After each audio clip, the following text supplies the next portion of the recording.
TVK கட்சியின் தலைவரும் மற்றும் நம்ம தளபதி விஜய் அவர்கள் வந்து பார்த்தீங்கன்னா, தமிழக அரசின் மீது ஒரு குற்றச்சாட்டு நடத்தியிருக்காங்க. அதாவது என்னன்னா, இப்ப பெஞ்ச சின்ன மழைக்கே பார்த்தீங்கன்னா, எல்லா பக்கமும் தண்ணி வந்து பயங்கரமா கெட்டியிருக்கு.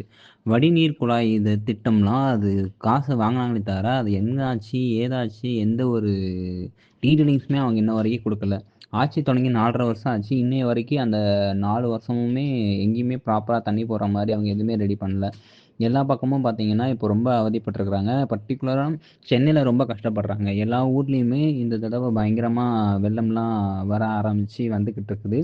இன்னும் டிசம்பர் மாசம் ஸ்டார்ட்டிங்லயே எப்படி இருக்குன்னா, எண்ட்ல பயங்கரமா இருக்கும். ஸோ, அதுக்கு முன்னக்கூட்டியே தமிழக அரசு இதுக்கு தகுந்த நடவடிக்கை எடுக்கணும் அப்படிங்கிற மாரி நம்ம தளபதி விஜய் குற்றச்சாட்டு வச்சிருக்கிறாரு. நம்ம முதலமைச்சர் அண்ட் துணை முதலமைச்சர் அவர்களுக்கு.